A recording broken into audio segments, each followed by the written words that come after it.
All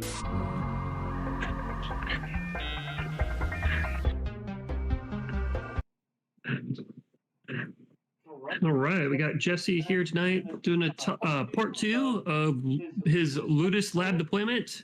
Take it away, Jesse. Thank you so much. Welcome everybody to creating a Wazuh server with Ludus. So this is pretty much part 2 of creating an AD lab with Ludus. So part 1, I created an AD lab automagically with Ludus. And in this presentation here, we'll go ahead and add a Wazuh server to it and some agents to the AD environment. And I think there's a Windows 11 that needs an agent as well. So we'll try to do that in this particular situation. So first off, who am I? I am Jesse.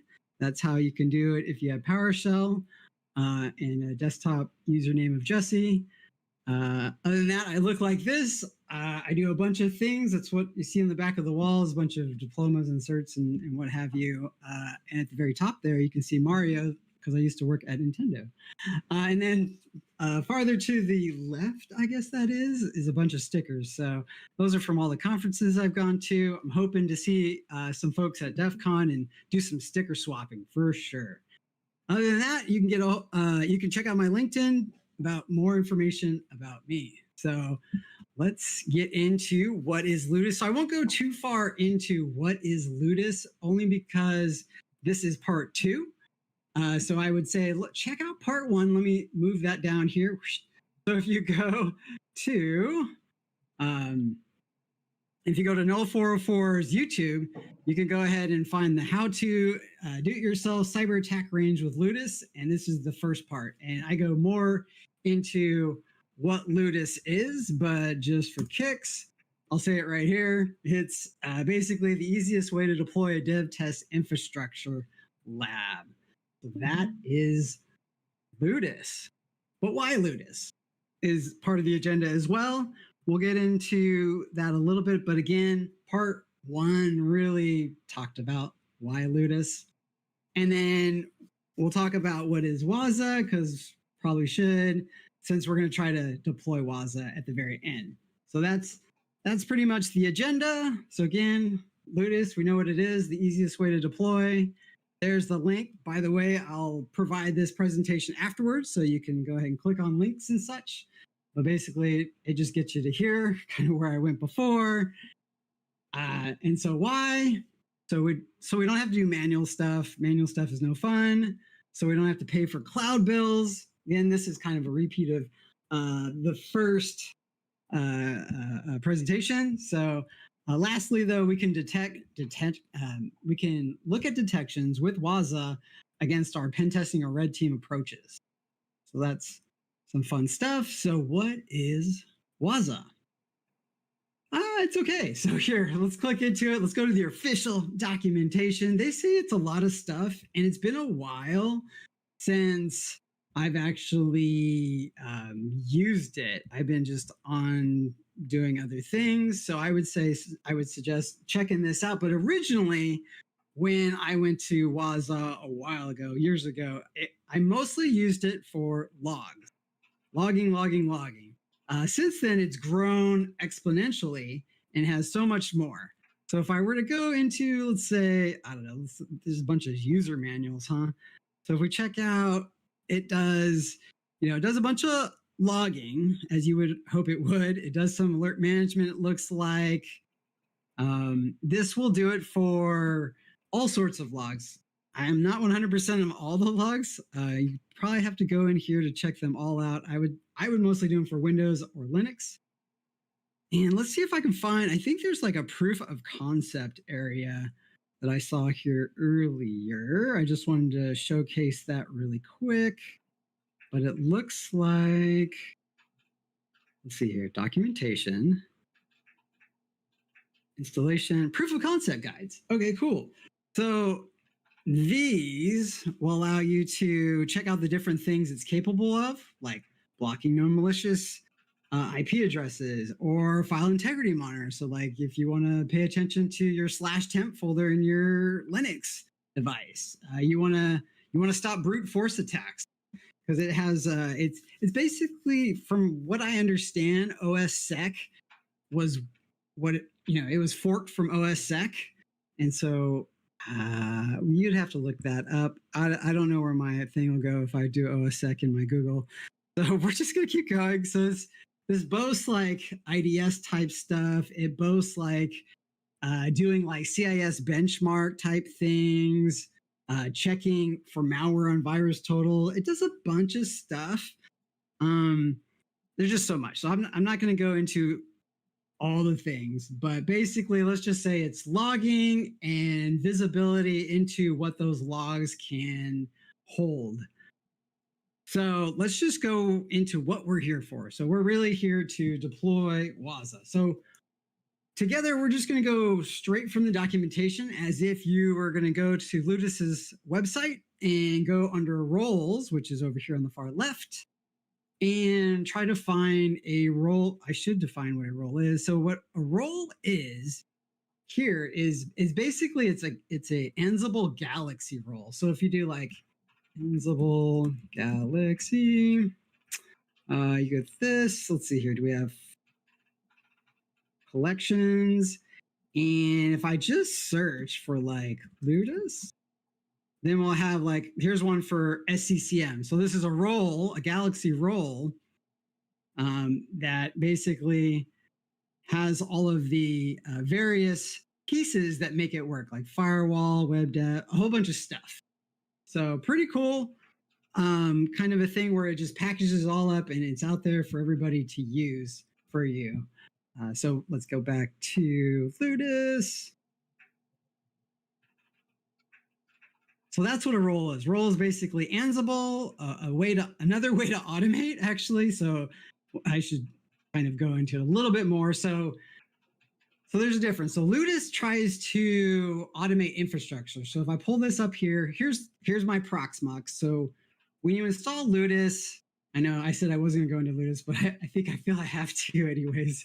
So with Ludus, it automates infrastructure. So what I mean by infrastructure is like a router, a DC, an actual VM. That's infrastructure, and the networking within that infrastructure.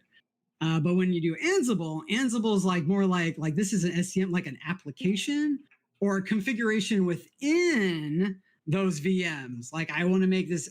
It was just a Win Server 2022, but I want to make it an Active Directory. So there's an Ansible script that will configure it to be a DC really fast, and you no longer have to click away at your GUI screen to get it to go and be promoted to a DC. It's super cool, really awesome. So kind of these are like two things that should be married together: is automate your infrastructure to throw up your VMs, and then automate the stuff inside your VMs configuration, and then automate deploying things inside your VMs. For instance, this one's going to deploy, it's going to deploy a Wazuh for the infrastructure for Ludus, and then I'm going to configure with one of the roles agents within Windows 11 in the DC. Well, that's how that's going to roll. So that's what roles are in the Ludus world. So Ludus, you scroll down, they have very specific roles, and it's nice because, like, again, it configures very specific things. Like here's one that does Bloodhound for you. Here's one that does MySQL for you. Here's one that does Elastic Container, and here's the Elastic Agent. So we're going to do something much like this. So if we scroll down. Here we go. So we got the Wazuh server right here. So if I right click, open in another thing, because I'm just a regular user like you, I'm like, oh, well, what is this? It installs Wazuh, SIM, Unified XDR, and SIM protection with SOC Fortress rules. Oh, so extra rules. This is cool. So we'll go here, and you'll see that this is on GitHub. So we'll look down. So all right, you're like, wait a minute, Jesse, you're just talking about Ansible Galaxy, and now we're in GitHub. Okay, so like any of the ones that are like bad sector labs for the most part are Ansible Galaxy. Other ones can be from a GitHub, and or let's see, is this one? Oh no, this one has a Ansible Galaxy too. So with that, so like let's see here, scroll down. So here's the YUs, so you can read that more if you'd like, but we don't really want it to do that. We want to actually deploy this stuff. So requirements says none, but okay. Here's a little bit of requirements. So let's see here. So it tells you kind of what's in some of the Ansible areas. Like there's this default main.yaml and kind of tells you what's in there. One of the cool things, or one of the things of note, is the Wazuh admin password. So we want to know that so that we can log in. And then they give you an example playbook. Again, this is like Ansible, and these are playbooks. And then they give you an example Ludus range config. So this is what we'll actually grab here and use. So let's look down a little bit more and read about the setup. So add the role to your Ludus host. So yep, so it does have a role, an Ansible role, so Ansible Galaxy. So it's under this though. So like probably if I copy this, go to Ansible Galaxy, go to namespace. Let's go just search. Can I just search? Paste.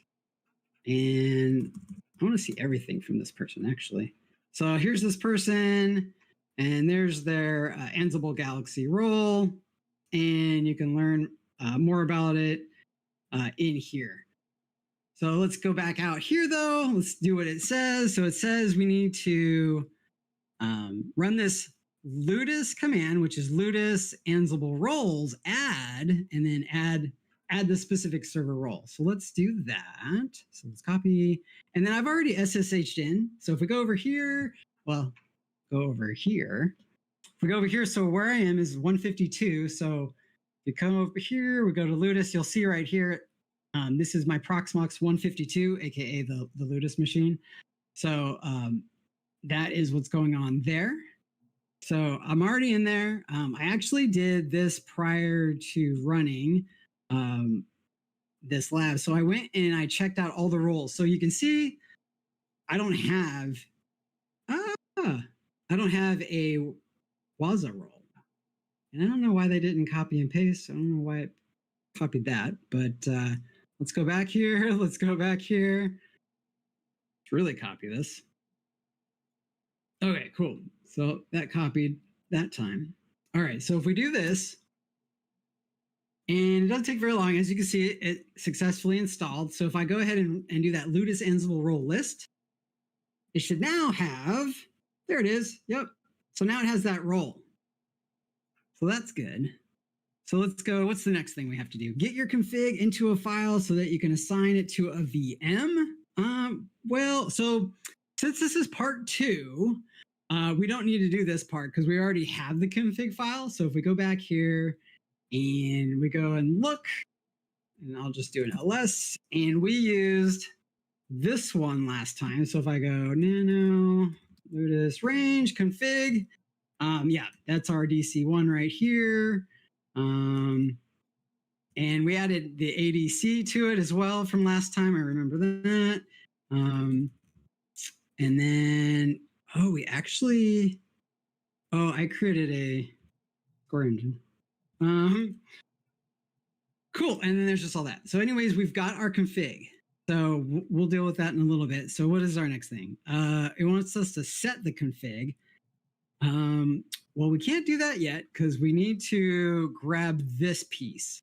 So let me grab, we're gonna use this piece where it's the well, you can probably see Kali here. We're gonna change that. It doesn't need to be Kali. We'll just have like Debian. But let me just grab all this for now. I'm gonna copy it. Go back here. And we're gonna go ahead and go into this config, our other config.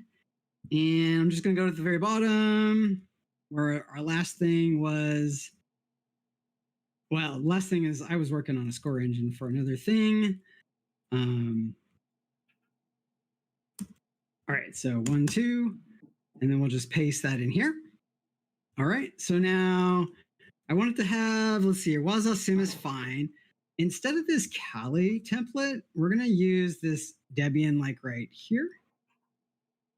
So Debian, so let me go back down here, get rid of this Kali. I mean, you can have this too if you'd like. And then we'll do 10. And then let's see here. Last octet, I don't know, 28. I don't know. Let's see here. Let's make sure we didn't use it already. 14, 13, 11, 22. Okay. So 28 works fine. 8 gigs of RAM, sure, whatever. We'll just make this really fast. Snapshot. True, if I wanted to do this. Internet block, maybe not. Okay, so roles, that's important.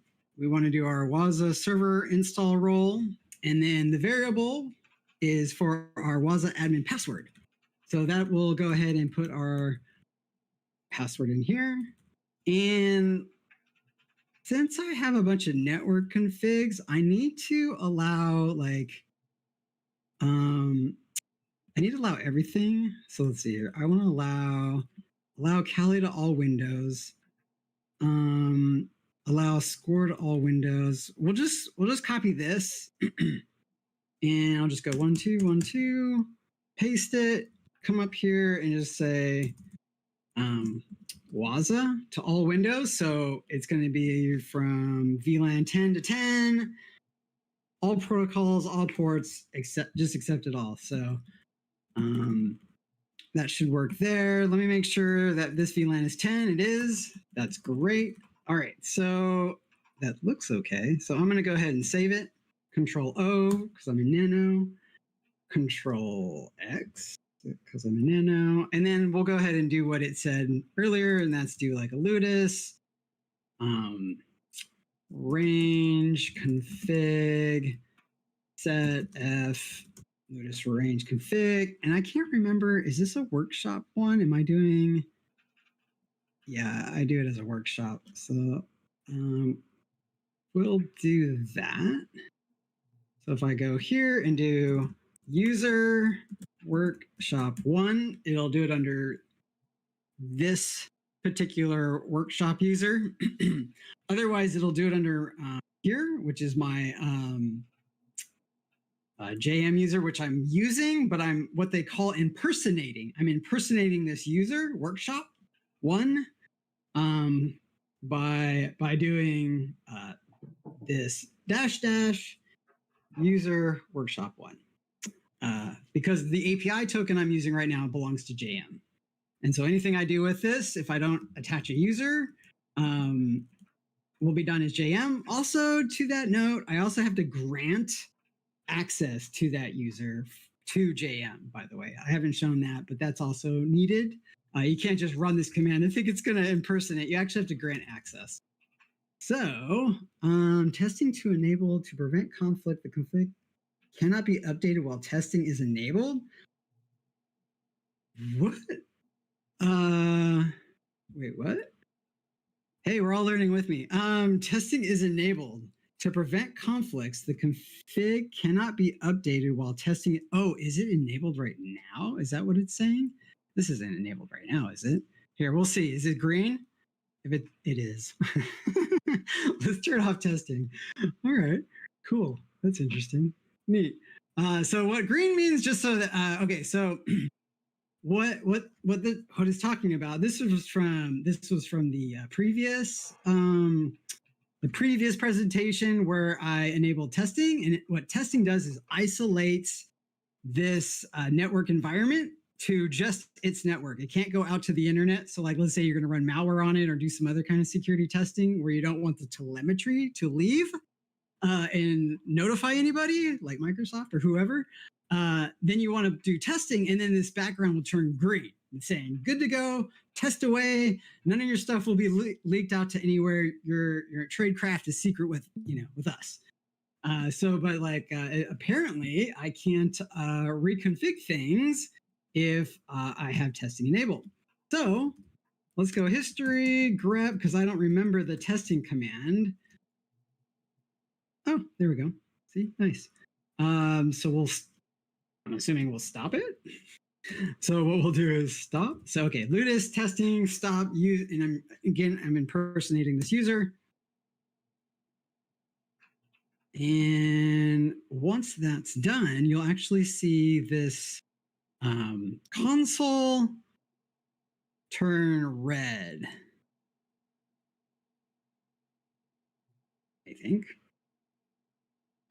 Oh, yeah, it's rolling back too. So they do snapshots, by the way. So when you do testing, it does a snapshot before you go and do your test or whatever. And then because if you do a test, things are going to be all messy and you kind of want to return back to normal state. So what it does is it returns you back to normal state by rolling you back. And that's what you're seeing down here for these VMs, VM 110, 111, and 112. So I think we're pretty much all done with the VM rollbacks. So let's look at the screen. It's still, nope, still doing stuff. So this is live, everybody, live. This is how this works. All right, let's just check out what this thing's telling me.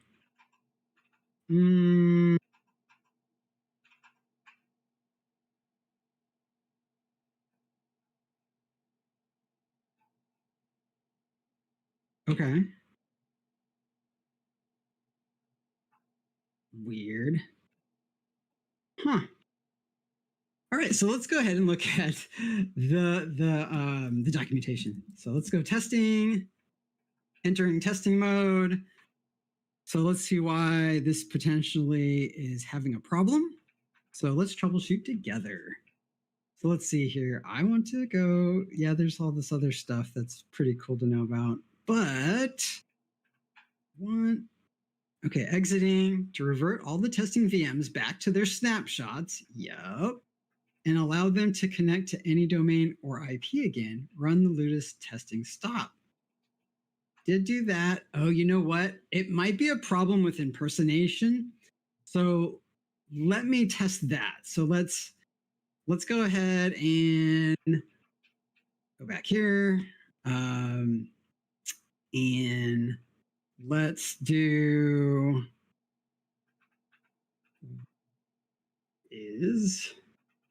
there it is, Proxmox. Yeah, so we'll do workshop. Let's just like straight up be workshop. So I've got to do, so what we'll do is history, grep, workshop 1. And somewhere in here will be my API key right here for workshop 1. Put it in here. Now I'll do Ludus testing stop.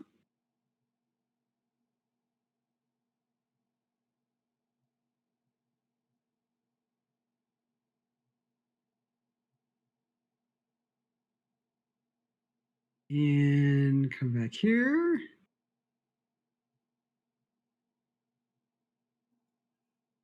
Hey, look at that, it's red. Yeah, I think it's an impersonation bug with Ludus. So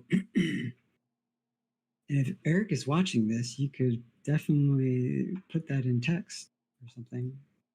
Because the last presentation he was watching and helping out, which was awesome. So yeah, so this is still going, it looks like, but it did stop. Did stop one of them, so that one. So it's still got to do the other one. So once that's stopped, then we can do Wazuh. So this is all great, more great stuff to learn when dealing with automation via Ludus.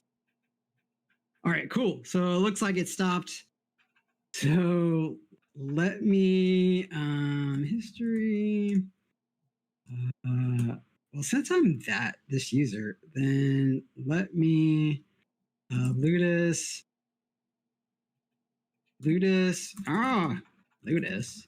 range config set f this thing. And then let's try deploying it now. So Ludus range deploy. Okay, so Ludus range logs to follow along on the logs to just make sure things are kind of going correctly. And what we're looking at here is more Ansible type stuff. If you weren't here at the first presentation, all this is very Ansible type output. Typically right here, it'll be like, it's the naming of the task that's happening. So something's happening with the router. hopefully what's happening with the router is that accept network thing that we changed. Let's see here, what else? So while that continues to run, let's look over here. As we can see here, 115 should be the Wazuh that's spinning up. Oh, I didn't take the score engine out, so it's installing that too. So fun. Cool. Should have expected that though. But so yeah, that was in the config for me doing something else a little different. So let's keep going here. Hopefully the next one will be the actual sim. Let's see here. Yep, 116. So it's moving right along.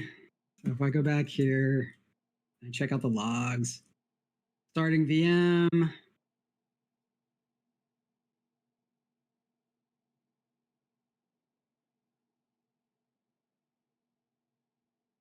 Isn't very specific. I wanted to see it actually be specific. Okay, there it is. Wazuh sim. So it's still configuring. While it does that, let's go ahead and go back to the documentation, see what it says.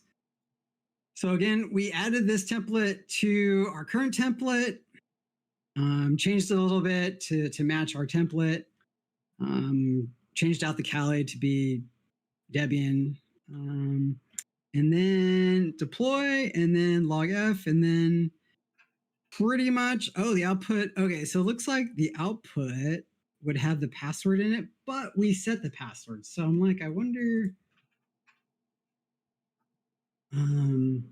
I'll keep it going. Oh wait, here it is right here.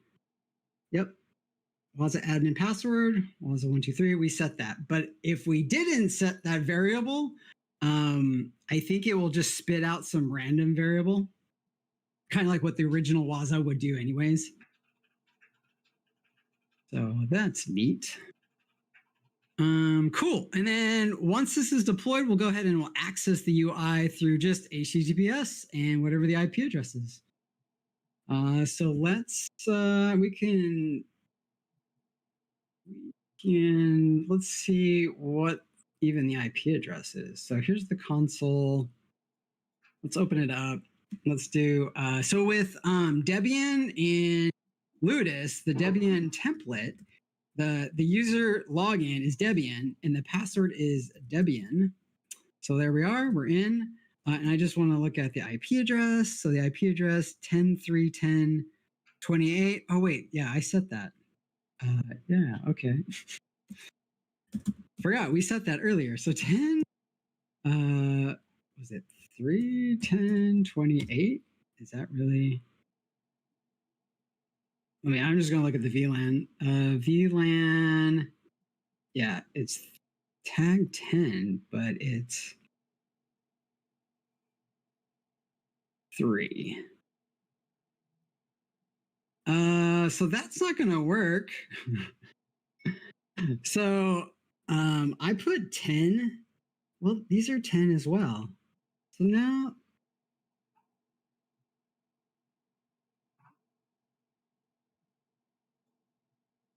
so I'm looking at these tags, making sure all the tags are kind of the same. The only one that can be different is Kali, which is fine because I set it up that way. But okay, yep.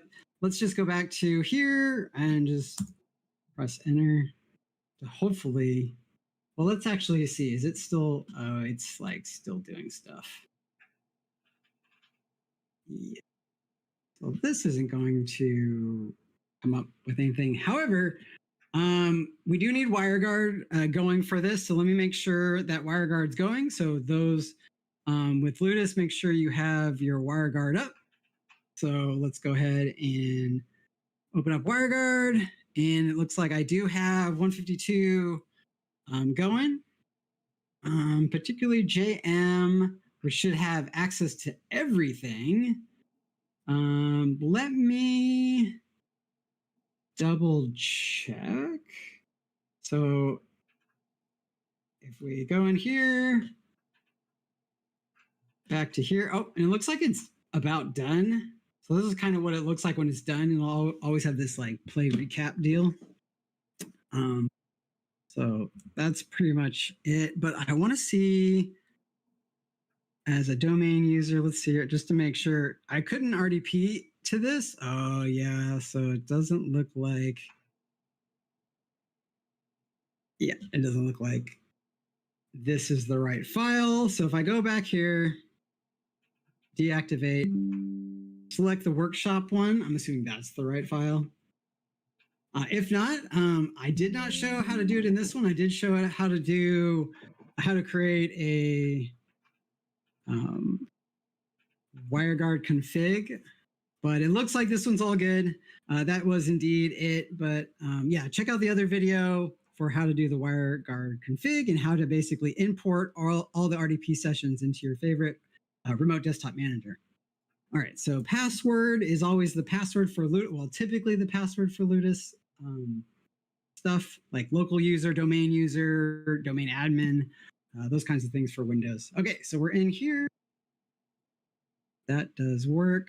So now this was just to prove that I had the right file, and I do have the right file. So now if I go to this, it should spin up, unless is it not HTTPS?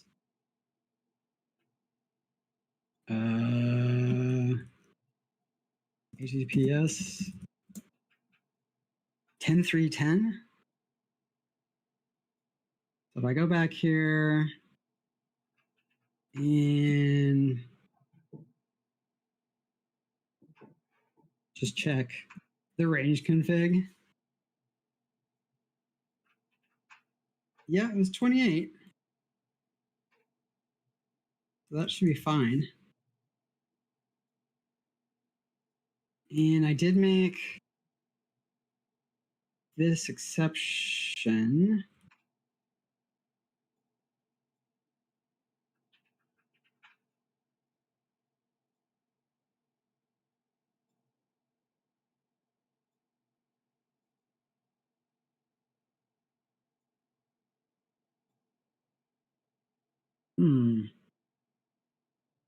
All right. Well, that's unfortunate. Oh, what? Telter 10.3.10.2.8 port. Yeah, port. I mean, it didn't give me one, but like totally could do a port 443. No. So like, let's see here. Oh, ping 10.3.10.28. Okay, so I can get to it. That's fine. So let's go back here. So let's just check if it is a Docker container. So if we open this up, and we'll just go sudo -i to go right into command prompt, and I'm just going to do Docker ps. Docker command not found. So maybe it isn't a Wazuh Docker container. Interesting.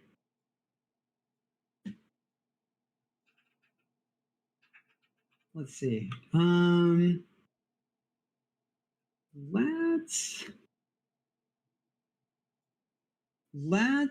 Let's change something really quick. Just maybe because I probably should. All right, so let's go back to, let's do what they had in that config. So in that config, instead of Debian, they had the Kali in there. So we'll just do that and see if that makes a difference, because that's kind of the only difference that I can tell that I did there. So, all right, so then we'll do Ludus range config set f Ludus range. Okay, because we made the change. We have to always do that. And then what we'll do is we'll deploy ones with user-defined roles, which means it'll do it with that Ansible role. Let's see here. Let's see if this works. I don't know that it will. I'm going to say limit to only, you always have to put localhost for some reason, and the VM. And so the VM is, let's see here. The VM is really long. So it's WK shop 1 was sim. So let me bring this back for you. So basically, I did the host name there. So I'm just going to see if it'll just deploy that part of the code. So let's see what happens. Ludus range, range logs, F all logs. And it looks like an error on the role was not found in the range management for user workshop 1. So it thinks I'm still JM, that I'm not that workshop user.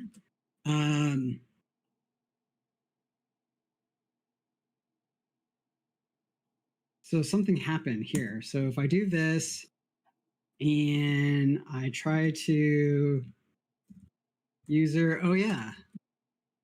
Well, I shouldn't have to do that because I exported. So let's try it again. This, and then deploy this and log F. So the other thing that's interesting, okay, so it's not liking it. Okay, so what I've got going on, and I'll just show you, because this is good to know, actually. So if I do ls lah, what? Oh yeah, ls lah. Okay, cool. So what I did, so that I don't have to always export the JM file, so what I did is if you go to .bashrc, which is right here, you can go nano bash rc, and I go to the very bottom, which I can't remember what there's like a certain key, but anyways, it's not very far. So right here is where I do export Ludus key, and then it's JM. So this session is always that. So I think there might be a little problem with that. So I'm just going to exit out of here, get back in, and then I'm going to su to root. And then, oh yeah. Hey, password's password 1, by the way, everyone.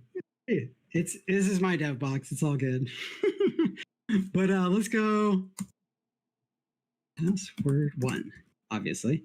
So yeah, let's go back to exporting. We're going to export the workshop 1. And now we're going to, well, I don't know if I have to set this again, but I'll set it again. I'll go ahead and should be able to deploy it and then check the logs. Hey, this looks a little bit better. So yeah, it looks like I was messing myself up. What is going on? No. That's so crazy. Okay, so, all right, let's try that again. So because this impersonation stuff is really messing with me. So I impersonated adding that role. So let's add the role as we are the workshop 1. So I'm just going to add the role as, yep, look, see, it did success. So there's like a little bit of bug, Eric, on that. That'll get figured out later.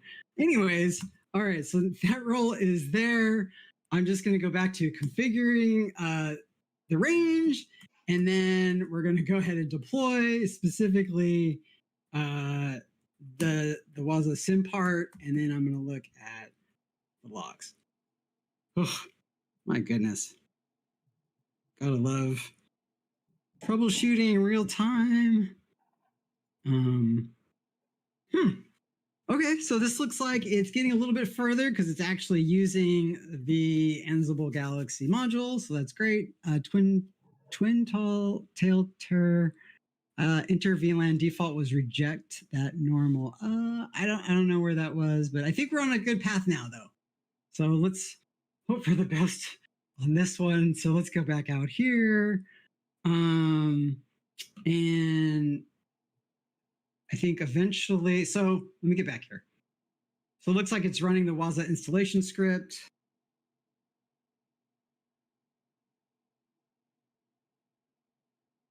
So lesson learned, don't do impersonation right now. Just use your own user. So like, just use this user. And I'm impatient. Well, let's just go. Probably not. No.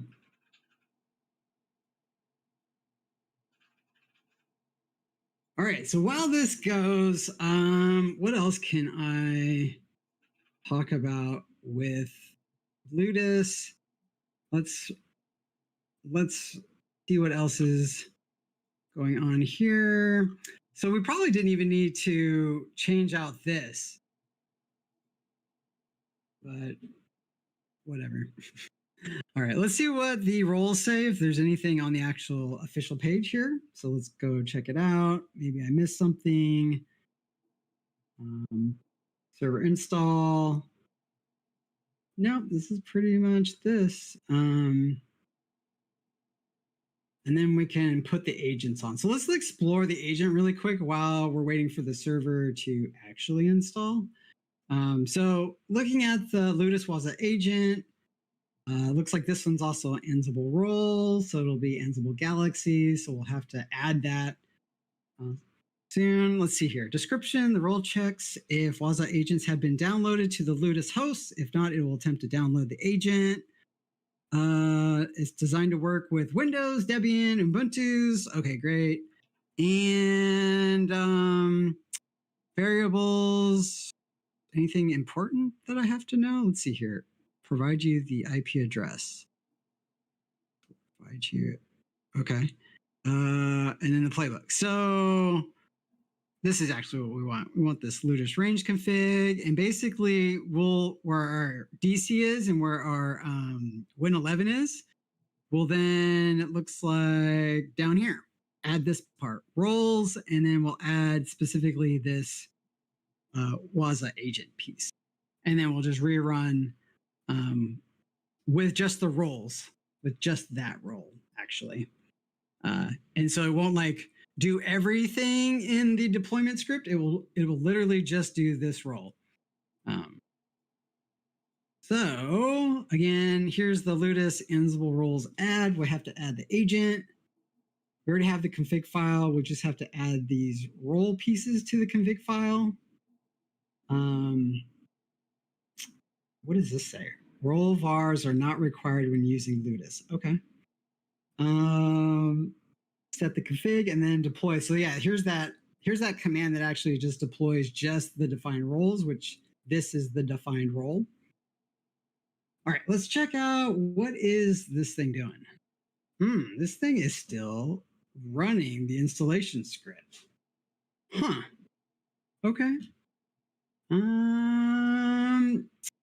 Let me see if I can I was hoping there would be like, a time frame, how long it takes to deploy a Wazuh server. Yeah, no, that just goes directly there. No, I wonder if I have it in my own notes somewhere. No, I don't have it in my own notes somewhere. Oh wait, here we go. Back to here. All right, so it looks like it's downloaded. Yeah, get the Stanley out. That'll fix it up. So yeah, so here's it's moving along. It started the Wazuh manager service. So it can't be going, it's not too much longer now. The rules shouldn't be that intensive. Not like at least the the installation script, which is pretty fast by itself. All right, so while that's doing that, let's see, because it was, I think we turned it into a Kali. So if we go back here and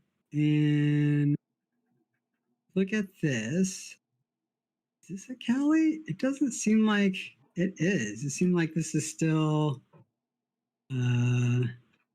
cat Etsy OS release. Debian. Well, I mean, Kali's Debian. Bookworm. Well, Kali is Bookworm.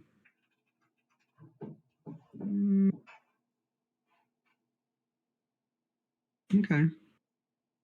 All right. So let's go back. Check the progress. All right. Change the admin password. Display. Oh, okay. We're done. Whew. Good Lord. All right. Great. So now that we're done, let's see if we can go to this. 10.3.10.28, right? Right.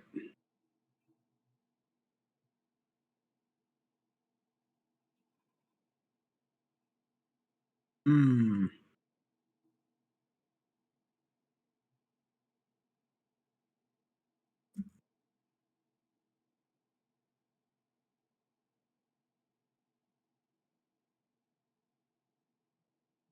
And 3.10.2.8.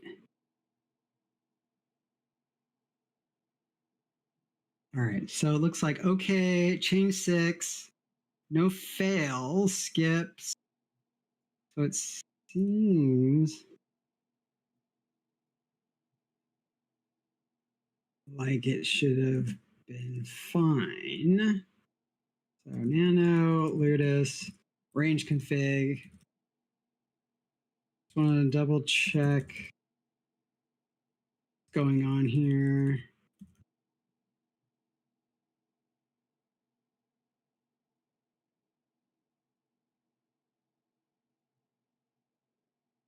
Wonder if it has to do with anybody good with network rules? I mean, VLAN source to destination should just go to itself just fine. All ports. Yeah, I mean, I should have just said accept everything. But let's check out that score engine really quick. So like the score engine is 14. So, are you having trouble getting to the portal for Wazuh? Yeah. I left mine networking. I don't even have a networking section in mine, and it seems to be working. Okay. That's great. So so did you follow along with this thing? You're able to. Yeah, I have Ubuntu instead of Debian. I don't think that really matters. And then it's just HTTPS 443 is the port it's listening on. But I don't have a networking section in my config. I just left it all blank there, or just removed it all. Let's see if I can just say accept, and then just do set this config, and then user defined roles.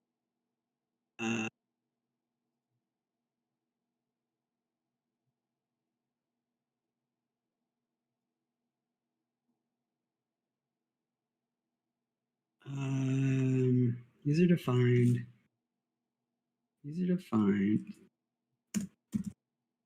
limit. I know I'm doing fancy stuff right now. Hang on. I want to do this router name.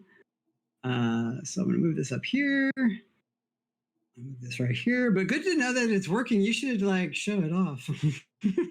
But let me try this out. WK shop 1. We'll do router. We'll do Debian x64. But you have to do local host. Okay.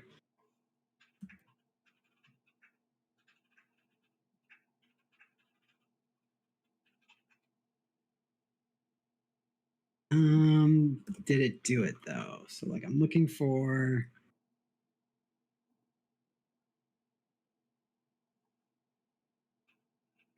figuring the router. Did it really do it? I can share mine if you want. Yeah, you can share yours.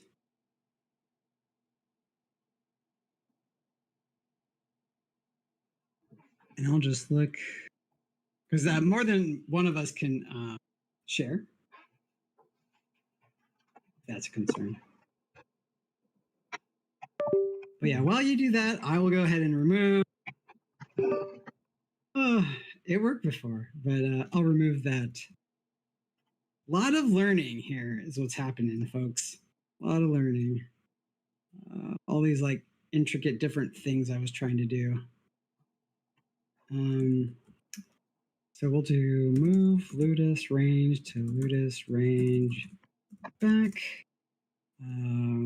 Copy Ludus range back to Ludus range YAML. Then we'll do nano Ludus range YAML. Stream, watch stream. And you were able to do that with Ludus? Oh yeah, I got it on Ludus. Nice. So yeah, so spin us around a little bit. Maybe show us kind of. I haven't been in it since the new stuff. I when I first used it, it was just a Kibana module. I haven't used it since. Yeah. But it seems kind of similar to Elk Stack. Yeah. And it's really fast. Wow. Looks like we got some fast. Yeah, I'm surprised at how quick it is. Right? Okay. Vulnerability detection. It's actually awesome. I've got a Windows 11 that I spun up with it, and it found some stuff on there. Nice. High severity. Wondering if it'll tell me what those are.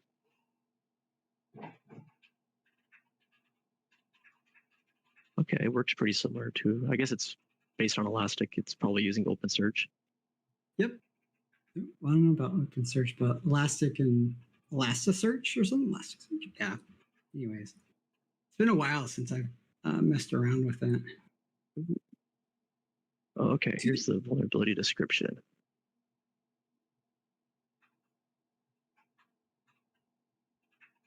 Remote code execution. Okay, that's interesting. Probably just because it's a fresh Windows 11 that needs updates. A lot of these vulnerabilities are like 2024.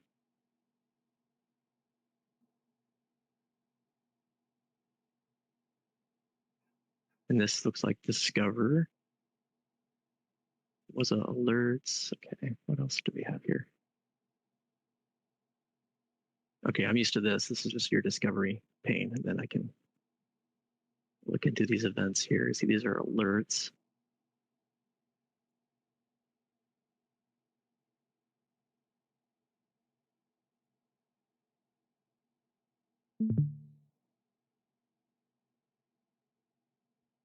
Yeah, those logs are super interesting in that from the last time I remember seeing logs, they actually even label the logs like, hey, this has to do with NIST, 853, or this is dealing with like, this could satisfy a certain requirement, like some auditing requirements. So if you go into that again, or go into any. Yeah, so if you scroll down, keep going. What's super cool is like, keep going. Is this the bottom? That is the bottom. This seems like a Windows log. That is a Windows log, but I don't really see where it used to do the policy like auditing stuff. Like it would be like, hey, this satisfies AU-1 for auditing. And maybe this just doesn't satisfy any kind of auditing. Well, I think there's a portal for that. If I go to let's see, security operations, you have these oh hey, policy-based ones separated out. Know. Yeah. Oh, okay. Yeah, I don't. There's actually stuff here. I don't think they were separated out when I looked at this a while back. So this is really great. Yeah. Whoa. See requirements 2, 4, whatever. Yeah. And so this is great for auditors. You can be like, okay, I satisfy this requirement 2.2. Look, check it out. I am auditing for this. Yeah, Elastic doesn't do this. That's for sure. Well, that's neat. Yeah, and it looks like it's based off the benchmarks. So the internet security benchmarks. Yeah. The only thing with auditing is you may want to have a policy that says, hey, we actually checked these and have proof of us checking these, once a quarter or once a month or once a week or whatever. Yeah, that's key. Proof, right? It's like, like we're checking it right now, right? But it's like, well, what's the proof? Well, it's on YouTube.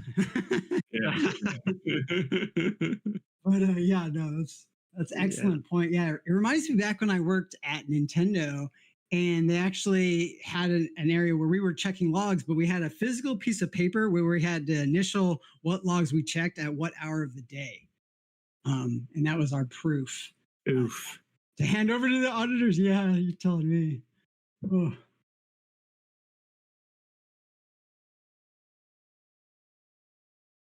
Yes. I think this is supposed to come with rules too, based on what that Ansible role says. Sock Fortress or something. Yep, exactly. I'm not sure where those are. Yeah, I don't see where they're at exactly, but I guess they're in here. Okay.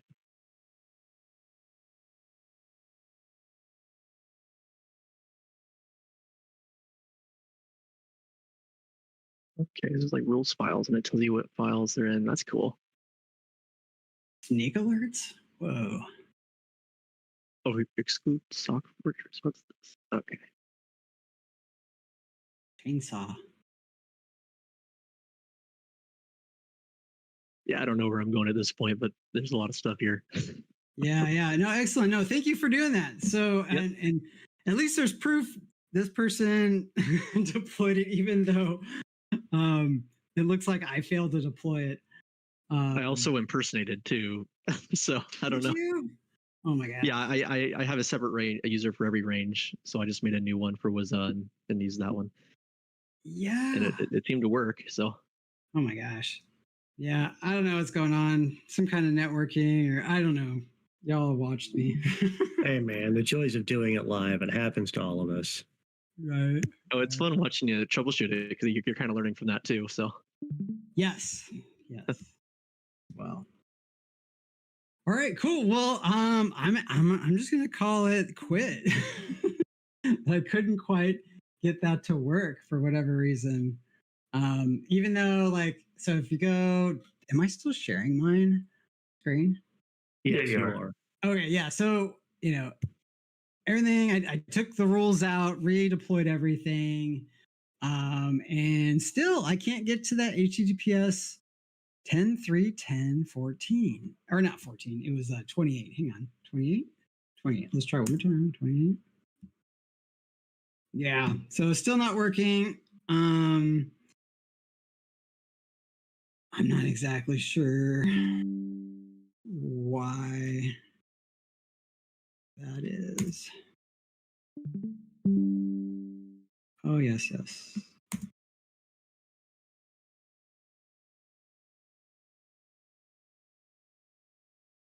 And yeah, I can troubleshoot for days.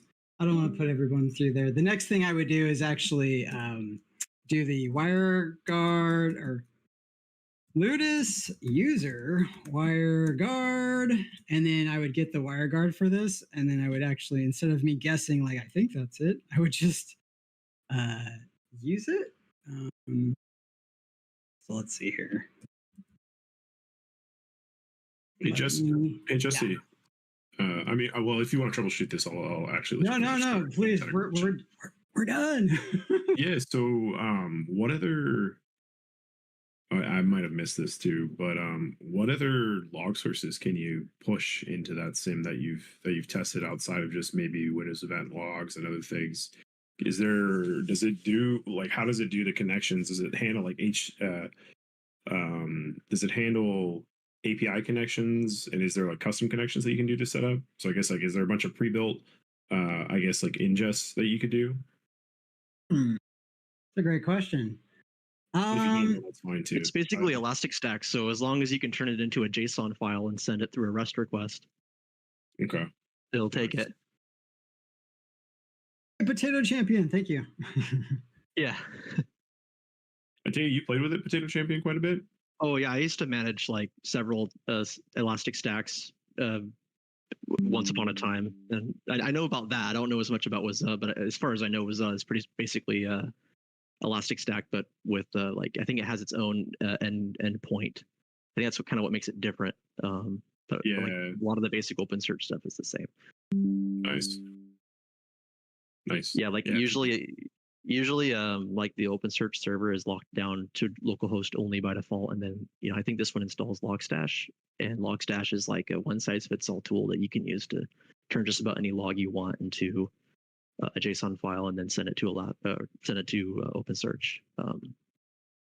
But there might be, and then there's a lot of like pre-built stuff for that. I know Elastic uses like FileBeat and other things, and Wazuh probably uses something different. Nice. Yeah, thank you.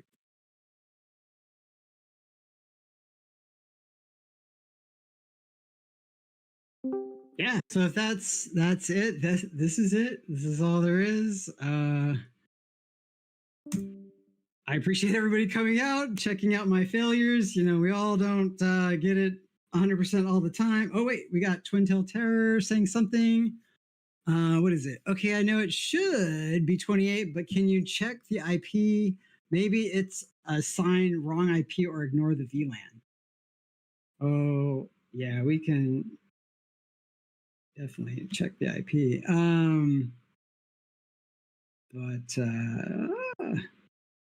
But yeah. So anyways, I'll continue to check this out, but everyone else is like free to go. You have to hang out.